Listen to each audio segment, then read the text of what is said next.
Hi, I'm Seamless, and today is Tuesday, which means like a long time ago I should have made a Had a Bass. And today I'm going to show you how to make this sound. Decided I wanted to keep it simple today just because I have been kind of strapped for ideas. That's okay though, I'll definitely have some more in the future, and I've actually just recently gotten back into using the Reactor 6 and its blocks architecture along with some of this business, but also just by itself because some of the things you can do is pretty great. Anyway, let's talk about what's going on here. This is an entirely contained citrus, and it's using one technique that I don't think I've ever done in a How to Bass. If I did, it was definitely very ancillary, but this is the main point of this whole thing, which is what's going on in the Waveshaper. I was explaining to a student a while ago about what the Waveshaper does specifically, and I did not know that was a saw wave. That explains a lot of things. But one of the things that, like, the whole point of the Waveshaper is that if you imagine a waveform as being, a measurement of amplitude, the Waveshaper has that measurement of amplitude as an input-output graph. So the bottom is input, the output, top is output. And in a regular Waveshaper, if we were to look at it, we would see I say a regular Waveshaper because the citrus Waveshaper presents a little bit differently. However, it does more or less do the same thing. Here's your level here. So, like, this is the measurement of the amplitude of the oscillation of the actual waveform, which in this case, the triangle wave. And what it's doing is that the Waveshaper, the line here is referred to as a transfer curve, is pulling the waveform up based on the position of its amplitude. So, like, if I were to, turn snap on. If I were to put some stuff up here and do some bullshit, not a single thing would happen because the waveform is not loud enough to interact with this. This is saying that as the waveform gets to be this loud, the oscillation will get pulled up and then pulled back down, pull back down, as long as the amplitude gets pushed past that point. If we were to look at this in an oscilloscope, we would see the event happen 4 times because it gets pulled up on amplitude, and it comes back down amplitude, and then it goes up and down negative because it's a bipolar process. The Waveshaper has a bipolar toggle here, so that you can do both. You can wave shape both of them independently. The whole point of all of that is that how much of the wave shape that you create that the thing actually interacts with is a product of how loud it is. As a result, I put a shape through this Waveshaper, and the modulation you're hearing right there is me controlling the volume of the input, which is like controlling the amp knob or the amp knob on the Waveshaper. It's the same exact thing. Or controlling how loud the original source is going into the Waveshaper. So, in this triangle wave, or the saw wave as the case may be, this is the volume that I have on the Mod X. Now, you notice that the automation curves I'm using are all straight, completely straight lines, but I don't actually want the straight line articulation, which is why inside the mapping from the volume parameter to be mapped to the X parameter on the top page, speaking words, I promise you I could do that. I created this double curve line over here, which means that it's sort of weighted to either end of it. So this is actually as if I had done double curve on every single one of these little automation points. That's sort of how that relationship works. Anyway, it goes into the filter. I turned the filter off. I turned the Waveshaper on because every filter inside Citrus has a Waveshaper built into it. And then I made a shape. And so however loud the thing is will determine how much more of this it interacts with. And so the change, because you can see I disabled the FM. I did have FM modulation on the sound that you heard in the beginning. But even without that, you can hear that there is modulation happening. Like if I didn't have any output at all, you just hear volume automation.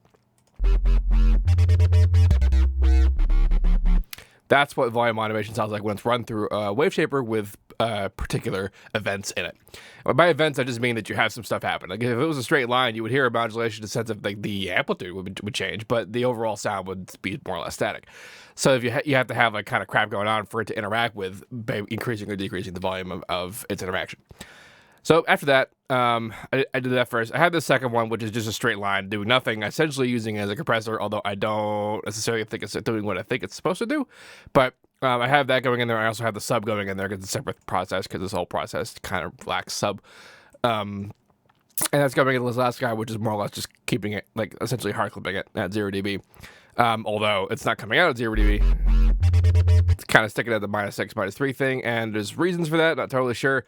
Also, I'm using the EQ on the top, along with Unison, because, Unison. But I'm using the EQ up here. How many of you forgot there's an EQ up here? Because I did.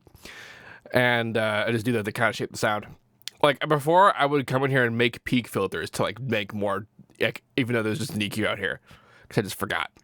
Anyway, after I made this sound, I was kind of bored with it, and I decided I wanted to make some extra changes to it. So the saw wave part actually came later. Like, it's difficult when sometimes people will say that they actually would prefer me to make these sounds from scratch, where I open up a new one of these and then actually just make a new one so we can hear what all the things sound like in order. The thing is, though, is that the order doesn't make any sense.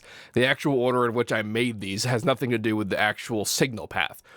Much like how I advocate for not writing an actual whole song chronologically, like starting in the intro, the build, and doing the drop, by starting with the drop first, much like in what I'm describing to you now, I did the drop of what the sound is first, which is the Waveshaper modulation, and then I added more stuff around it to make it make more sense. So the way that I'm showing it to you is actually the order in which it occurred.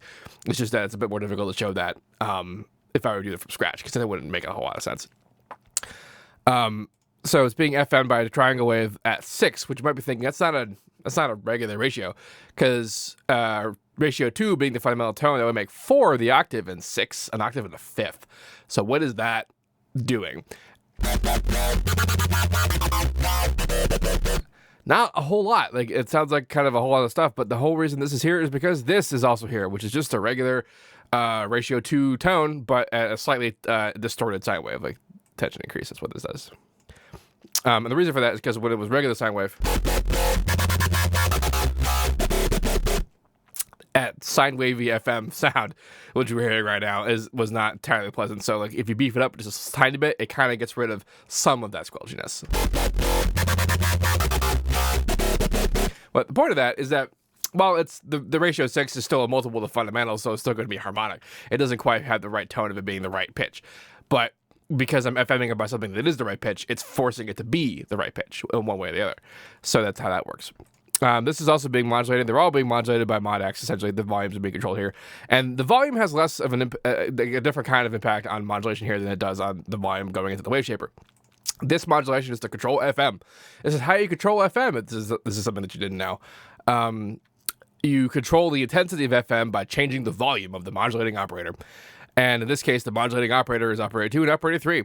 Operator 3 is modulating operator 2, which is creating its sound, which that sound is now modulating operator 1. So we were changing the volume of operator 3, it's altering what operator 2 is, and then we change the volume of operator 2, and it changes how intense that operation is on operator 1. That's what I'm saying. Volume changes that amount. I usually do a mod input change, where in this case, it's the same process, it's just the opposite end of it. So we're doing it on the operator that's being modulated upon and saying all modulation is being changed by this amount. This doesn't work for daisy chaining, though. This will work for the ultimate summation input, which is what operator 2 is, in the case that it's operator 3 and operator 2 combined to be one signal that's operating on operator 1. But if I were to operate just that, it would only change the volume of operator 2. However, the tone that's being created by 2 and 3 would stay the same forever. That's why individual volume modulation is what I decided to go to for this particular sound, because it created a more even modulation across the macro. I'm sinking. My chair is sinking. Come on, chair. This is a very new chair. Do you remember my old chair? Remember that thing that I wore holes into because I sat on it for so long? That didn't do this. That didn't start to slowly sink. This is just... Anyway, I already explained what's going on here. That's this. And this guy is I'm also volume modulating a sub. This is something that I don't do a lot actually in real songs and real drops, which is to modulate the sub along with whatever modulation is happening, rhythmically with whatever the main sound is. And a lot of other people do that, and it makes a lot of sense. It really does, because you want the sub to be a part of the sound.